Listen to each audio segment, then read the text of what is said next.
Eu vou mostrar para você nesse vídeo como que os lulistas enganaram até o Papa, impedindo que o Papa soubesse da verdade. E como resultado, o Papa disse na semana passada que não existiriam provas para condenar Lula. Eu peço que você assista esse vídeo com atenção até o fim e que você multiplique ele para que a verdade possa prevalecer. O Papa Francisco é uma das principais lideranças cristãs e religiosas do mundo. Nesse vídeo, para além de expressar o meu profundo respeito ao Papa, eu apresento uma reflexão sobre a sua fala. Como cristão e como discípulo de Jesus, eu tenho um profundo respeito pelo Papa. Eu me esforço para aprender diariamente com Jesus, que é meu maior mestre e inspiração. Eu busco fortalecer a minha fé e fortalecer a minha prática todos os dias, com exame de consciência, com oração e com leitura espiritual. Jesus me ensinou que o propósito central da vida é amar a Deus e amar o próximo. E foi por amor que eu entrei na Lava Jato e que eu trabalhei manhãs, tardes e noites, com uma dedicação incansável e permanecendo firme mesmo diante de ameaças, de ataques e de retaliações. Quem acha que o meu objetivo na Lava Jato era prender pessoas, está enganado. O meu propósito sempre foi defender os brasileiros que sofrem com o desvio do dinheiro público. Sofrem com mortes em hospitais, com uma educação pobre, com falta de segurança e com poucas oportunidades. Ao lutar por justiça, o meu combustível sempre foi a compaixão. Compaixão e indignação são duas faces da mesma moeda. Foi por compaixão que Jesus expressou a sua indignação contra a corrupção dos governantes, virando as mesas do templo, que era o centro do governo judaico, porque ele tinha se transformado em um covil de ladrões. Essa foi a única vez que a Bíblia descreve Jesus usando a força física contra a injustiça. Além disso, o primeiro grande opositor da corrupção política brasileira foi um cristão, Padre Antônio Vieira. Ele foi muito corajoso em confrontar os governantes corruptos brasileiros, mesmo debaixo do risco de vinganças e de retaliações. Para o Padre Antônio Vieira, a corrupção era a origem das nossas doenças. E era o verdadeiro ladrão, não um ladrão de galinhas, mas eram os governantes que roubavam e despojavam os povos. E a dor desses povos despojados, especialmente dos pobres, faz pulsar o coração de muitos cristãos, como o do Papa Francisco. Quando o Papa foi escolhido como novo Papa, Dom Cláudio Rumes, arcebispo emérito de São Paulo, abraçou-o e disse: "Não se esqueça dos pobres." E como o Papa conta, esse se tornou seu sonho, o de uma igreja que cuide dos pobres, o que foi a razão da escolha do seu nome papal, inspirado na vida de Francisco de Assis. O cuidado dos pobres passa necessariamente pelo combate à corrupção.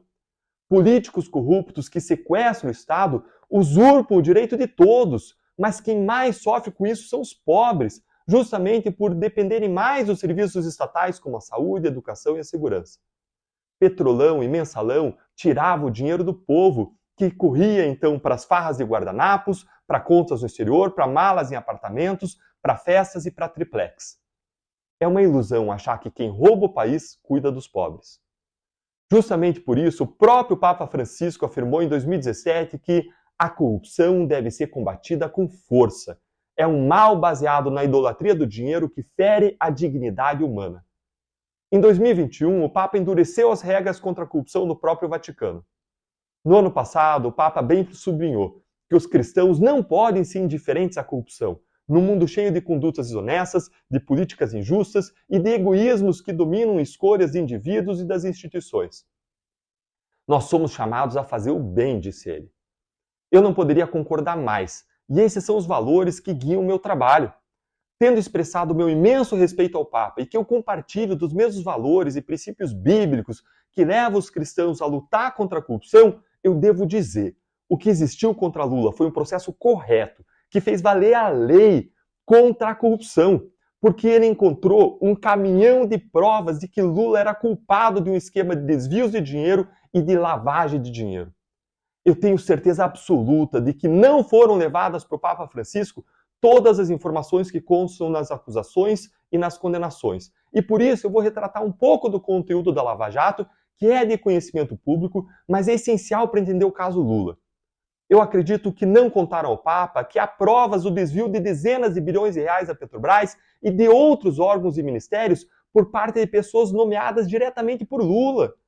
Que criminosos confessos devolveram 15 bilhões de reais e que as empreiteiras beneficiadas nos esquemas deram benefícios milionários para o Lula. Eu creio que o Papa não soube, por exemplo, das adulterações documentais e provas que demonstraram, segundo a Justiça, que o triplex foi dado pela OAS para Lula com uma contrapartida de benefícios que o Lula concedeu à empreiteira quando ele era presidente. Eu aposto que o Papa não sabe ainda que a empreiteira OAS colocou cozinhas caríssimas no triplex e no sítio usados por Lula sem cobrar R$1 por isso de ninguém. Será que informaram o Papa que as empreiteiras que investiram milhões na reforma do triplex e do sítio usado por Lula não faziam esse tipo de serviço regularmente para ninguém? Mas sim, eles construíam grandes obras de engenharia como pontes, usinas, estradas? Soube o Papa que as condenações de Lula mostraram que o dinheiro para essas obras que beneficiaram Lula no triplex, no sítio, não saiu do bolso do Lula, mas foram pagas por meio de obras cartelizadas, superfaturadas ou irregularmente concedidas pelo governo petista? Contaram para o Papa que havia planilha para controlar os valores das propinas devidas e pagas ao governo? Será que o Papa sabe que Lula e o seu partido jamais expulsaram José Dirceu, que era o braço direito de Lula quando o esquema de corrupção do Mensalão aconteceu e que foi condenado por corrupção e lavagem de dinheiro não só no Mensalão, mas também na Lava Jato? Será que o Papa sabe que Lula elogiou recentemente Dirceu no aniversário do Partido dos Trabalhadores como se fosse um político modelo? Talvez não tenham contado ao Papa que o apartamento do lado de onde Lula morava em São Bernardo do Campo foi comprado com dinheiro do Odebrecht, tem rastro documental, e que ele quebrou a parede e passou a usar o apartamento como se fosse seu, como o Ministério Público apontou no terceiro processo contra Lula. Será que contaram ao Papa que mais de 200 criminosos confessaram seus crimes e devolveram os valores que variaram entre poucos milhões até bilhões? Que um gerente da Petrobras e um ex-governador tinham 100 milhões de dólares cada um em contas no exterior? Será que o Papa soube que 17 empreiteiras reconheceram seus crimes, incluindo as que pagaram propinas a Lula, como a empreiteira OAS, que assinou acordo no valor de 1,9 bilhão de reais, e a Odebrecht, que se comprometeu a devolver 2,7 bilhões de reais? E tomou conhecimento de que esse trabalho envolveu centenas de agentes públicos? É importante contar para o Papa que os processos contra Lula não foram uma armação de um procurador, de um juiz. Foram movidos por um conjunto de 15 a 20 procuradores só na primeira instância, todos concursados, com grande experiência e respeitados pelos trabalhos que fizeram ao longo da sua história no Ministério Público. E será que o Papa sabe que vários desses procuradores que acusaram Lula e que pediram a condenação de Lula por crimes tinham votado no Lula no passado, mas apresentaram a acusação para cumprir o seu dever com a verdade e com a justiça?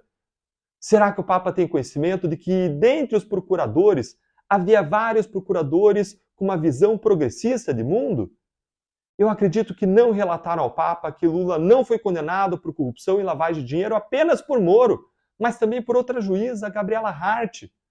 E será que o Papa tem conhecimento de que 4 desembargadores federais mantiveram as condenações e de que 4 ministros do STJ, o Superior Tribunal de Justiça, já tinham confirmado pelo menos a primeira das condenações no primeiro processo?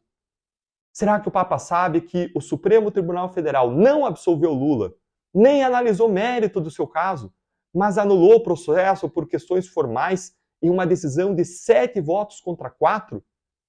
E será que o Papa tomou conhecimento de que, dentre os 7 ministros vitoriosos, 4 foram nomeados pelo próprio Lula? Sabe que o processo foi anulado por questões formais e Lula jamais foi absolvido nesses processos? Papa Francisco é uma pessoa boa, correta, e eu tenho certeza de que ele não sabe de tudo isso que eu falei. Então eu quero pedir a sua ajuda para replicar esse vídeo, para que ele possa chegar até o Papa. Na disputa de narrativas, as pessoas sofrem influência de quem grita mais e grita mais alto.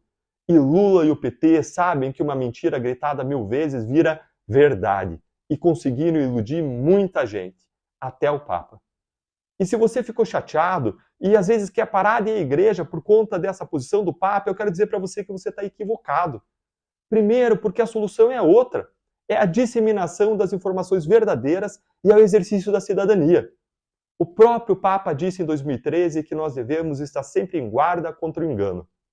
Segundo, porque a razão que nos une em igreja não é uma discussão sobre um caso criminal, mas é o compromisso último da existência nossa. é a nossa fé em Cristo. O que nos une em igreja, no fundo, não são pessoas, mas é Deus. Meu propósito é amar e servir a Deus e aos homens, fazendo o meu melhor, trabalhando com excelência. Eu acredito no amor, na compaixão, na indignação santa e na justiça. Por isso, eu vou seguir lutando com perseverança e com todas as minhas forças pelo que eu amo e acredito, levando informações a todos para que o bem, a verdade e a justiça possam, no fim, prevalecer. E eu conto com você para que essa mensagem possa chegar mais longe, replicando esse vídeo que trata desse tema que eu abordei na minha coluna dessa semana na Gazeta do Povo, que é um veículo que expressa valores cristãos e valores conservadores. Leia o artigo na íntegra.